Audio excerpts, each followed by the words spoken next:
Hello, everyone. Brother Al McClain with this week's stewardship video. And this week is a continuation of last week. This is actually called Lift Every Voice and Sing Part 2. And if you want to review last week's video, uh, that's a February 18th video, and we were focusing on credit cards and credit card debt. And we're going to continue that. Before we go too far, disclaimers, no advice should be seen as a recommendation. So I'm not a licensed financial advisor, and this is for educational purposes only. So we talked about the history and the backdrop of Lift Every Voice and Sing. It was during the time period of lynching, Jim Crow laws, even though slavery was unlawful and unconstitutional, there continued on these Jim Crow laws and fear mongering by the KKK in the South. And this song was used as a song of hope for Black Americans. But we talked about how biblically Jesus does not has set us free. John 8:36 in the Amplified says, so if the Son makes you free, then you are unquestionably free. But we know in Galatians 5:1, we're getting a warning to be careful. And the Message Bible says, Christ has set us free to live a free life. So take your stand. Never again let anyone put a harness of slavery on you. Now we know these are specifically talking about sin yokes in the yoke of sin, but we also know that there's ways we could be put ourselves in slavery when it comes to debt from a stewardship point of view. While debt in itself is not sin, but it can lead to sin. It could lead to not being able to fulfill the mission that God has given you, not being able to focus on others. You just focused on yourself and your worries and your anxiety because of debt. So we don't want to put ourselves back into slavery and back into sin. In fact, this is the slide that has me really concerned. I looked at CNBC printed this a couple of days ago, and it talks about the parabolic move that's happened with credit card balances. You can look at the shaded area was pre-pandemic level. Then look, it dipped because didn't have places to go, weren't going to restaurants, we were sitting at home, we saved a lot of money, we paid down a lot of debt. But it seems like cabin fever is the word they've been using. We're getting out and exponentially putting things on credit cards. We're now at over $900 billion in credit card balance debt. So what does that translate to? Well, here's Dave Ramsey had some numbers that are pretty accurate. So total debt among households is over 14 trillion. So that's average debt per household of 158,209. And we know a lot of that is mortgage. But if you break it down, credit card debt average per household $14,241. Student loans, 58,112.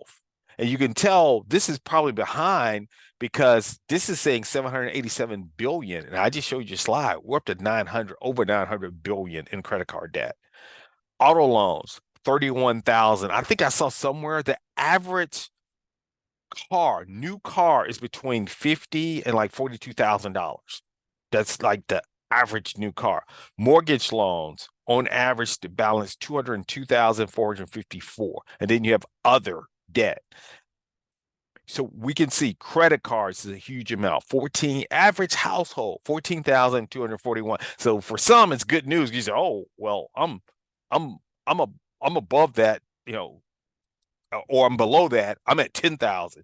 It's really relative. So 10,000 may be below this average, but for your household, it's impacting you.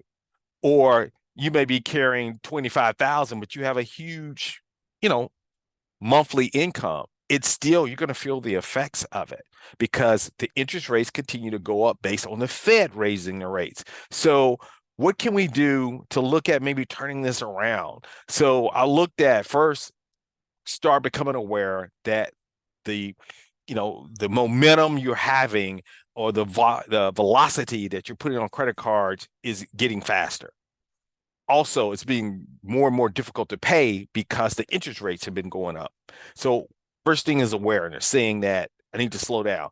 If you don't have any debt, then continue that stance. Whatever you need to do not to put things on a credit card, or if you put them on there, you're paying them off each month. So you're not, incurring interest. You're not accruing any type of interest. Then the other thing is, if you do have the credit card debt, then we've talked about debt snowball. Ceasing. I have a friend, Brother Harold Herring, says when you're in a hole, stop digging. So don't keep adding. Put a moratorium on the spending, put it on the credit card, and then start applying additional amount. Some people this time of year get bonuses, or you get income tax returns, or you get merit increases.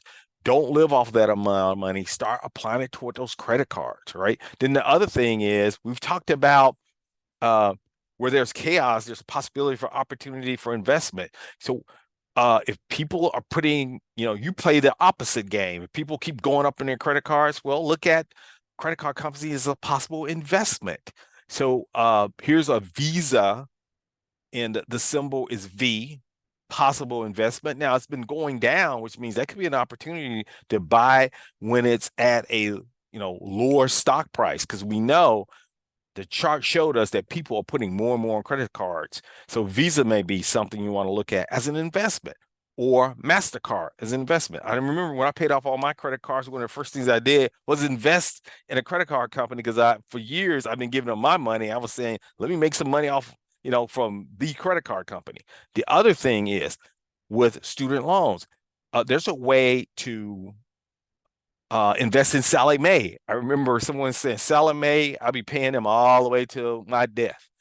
Sally Mae has an ability to invest in it, and that stock symbol is SLM. Now, I think this is a bond offering. So Sally Mae, do your research. Once again, these are not recommendations. This is just to pique your interest to do your own research. Then Ginnie Mae, that's a way of mortgages that you can look at investing in. So that's GNMA, GNMA.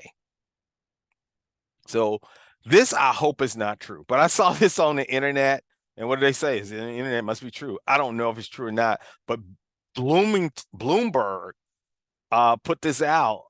Fans are dipping into their 401ks for Beyonce tickets. Wow. Okay. So I went back to say, from a biblical standpoint, the Bible talks about this in Ecclesiastes 5, verses 10 through 11. Those who love money will never have enough. How meaningless to think that wealth brings true happiness. The more you have, the more people come to help you spend it. So what good is wealth except perhaps to watch it slip through your fingers? Now, the Lord is not against wealth. What he's against is that thinking that brings true happiness and fulfillment. And we know only Jesus Christ fills that role. That's the only true fulfillment and true happiness and joy.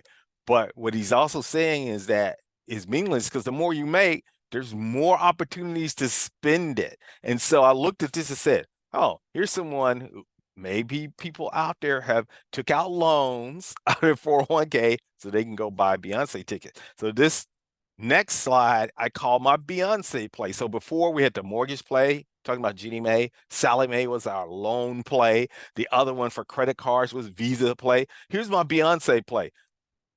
So if people are going out there and they're being so, persevering so much and love, because we saw this with Taylor Swift, with Beyonce tickets, right? Live Nation owns Ticketmaster, right? So why not play the different side of it and invest in Live Nation?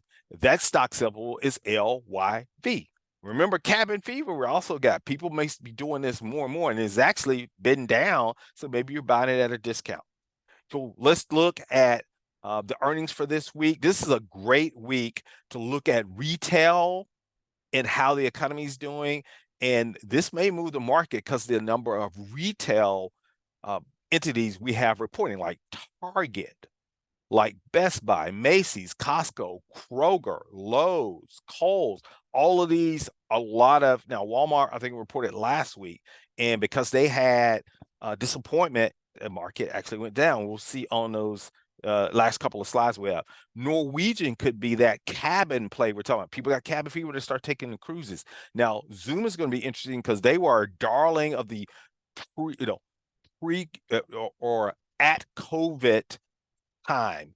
People started Zoom stocks start just flying up because people work from home, and a lot of people are using Zoom.